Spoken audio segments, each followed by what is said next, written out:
Título: O esclarecimento sexual das crianças. Carta aberta ao Dr. M. Furst.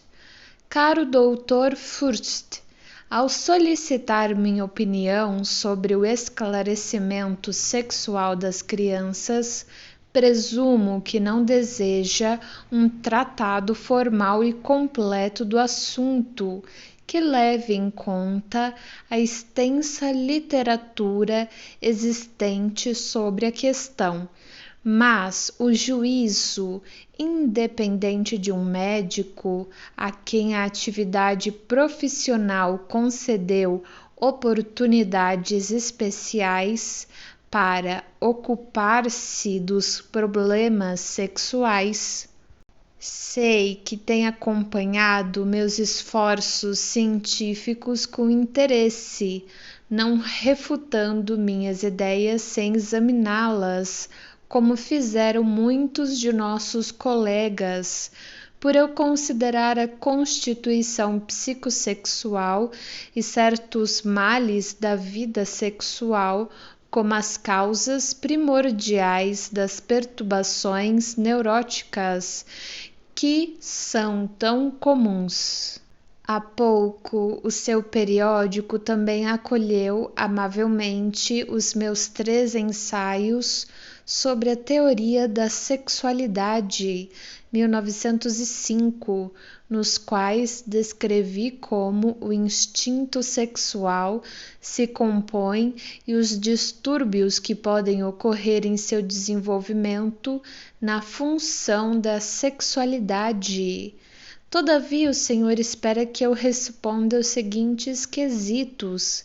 Devem as crianças ser esclarecidas sobre os fatos da vida sexual? Em que idade isso deve ocorrer e de que modo isso deve ser realizado? Permita-me dizer inicialmente que acho perfeitamente razoável o exame dos 2 últimos pontos, mas que me é de todo incompreensível que existam divergências sobre o primeiro. Que propósito se visa atingir negando às crianças ou aos jovens esclarecimento desse tipo sobre a vida sexual dos seres humanos? Será por medo de despertar prematuramente seu interesse por tais assuntos antes que o mesmo irrompa de forma espontânea?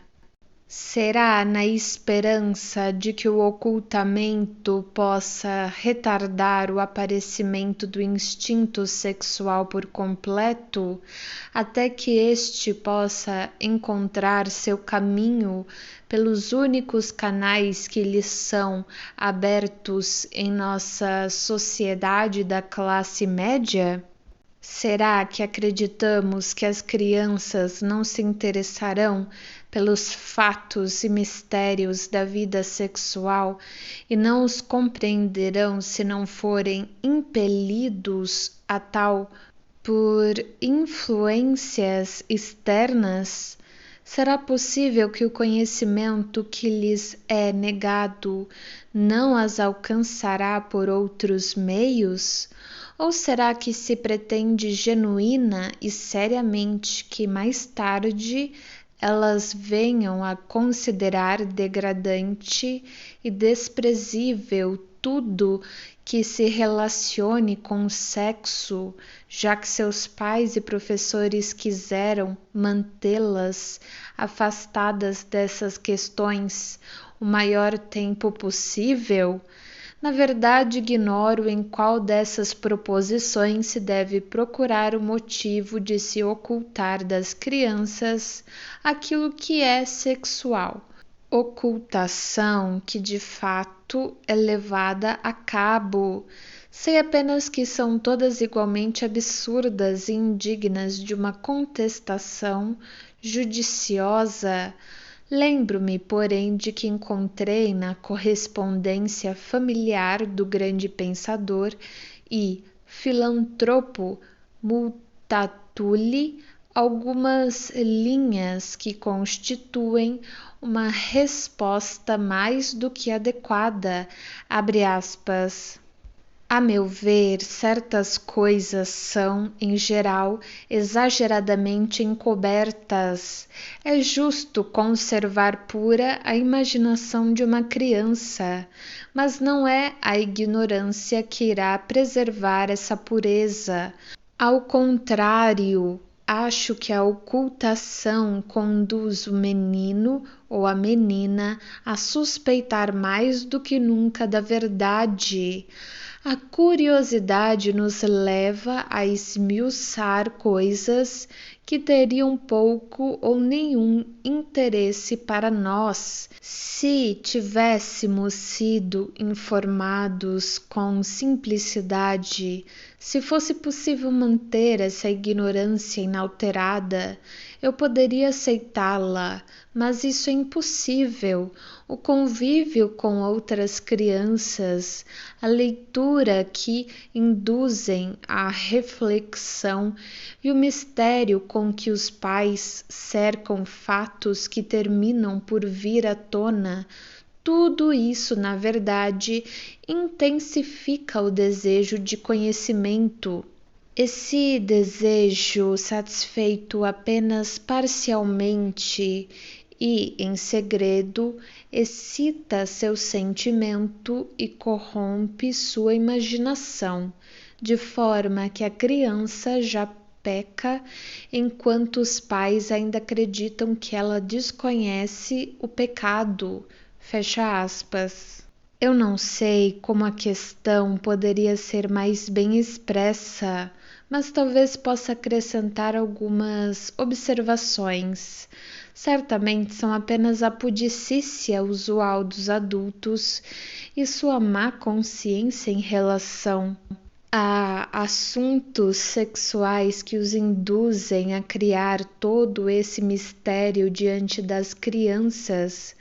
Mas é possível que também uma certa ignorância teórica desempenhe seu papel nessa atitude, ignorância que pode ser remediada dando aos adultos algum esclarecimento.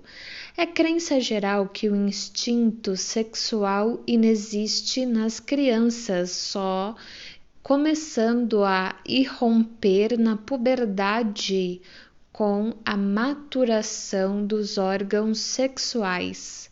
Esse erro grosseiro que acarreta sérias consequências tanto no conhecimento quanto na prática é tão facilmente corrigido pelas observações que é de admirar que alguém possa incorrer no mesmo. Na realidade, o recém-nascido já vem ao mundo com sua sexualidade, sendo seu desenvolvimento na lactância e na primeira infância, acompanhado de sensações sexuais. Só muito poucas crianças alcançam a puberdade sem ter tido sensações e atividades sexuais. Quem se interessar por um exame detalhado dessas asserções poderá encontrá-lo em meus 3 ensaios sobre a teoria da sexualidade, a que me referi acima. Ali verá que os órgãos de reprodução propriamente ditos não são as únicas partes do corpo que geram sensações de prazer sexual, e que a natureza dispôs as coisas de tal forma que as estimulações reais dos genitais são inevitáveis na primeira infância. Esse período de vida durante o qual uma certa cota do que é, sem dúvida, prazer sexual é produzida pela excitação de várias partes da pele, entre parênteses, zonas erógenas, pela atividade de certos instintos biológicos e pela excitação concomitante de muitos estados afetivos. É conhecido como o período de autoerotismo, para usar um termo introduzido por Havelock Ellis, 1898. A puberdade apenas concede aos genitais a primazia entre todas as outras zonas e fontes produtoras de prazer, assim forçando o erotismo a colocar-se a serviço da função reprodutora. Naturalmente, esse processo pode sofrer certas inibições. E em muitas pessoas que tendem a se tornar mais tarde pervertidas ou neuróticas, não se completa senão imperfeitamente. Por outro lado, muito antes da puberdade, a criança já é capaz da maior parte das manifestações psíquicas do amor, travessão, por exemplo, a ternura, a dedicação e o ciúme. Com frequência, uma irrupção desses estados mentais associa-se às sensações físicas de excitação sexual, de modo que a criança não pode ficar em dúvida quanto à conexão entre ambos.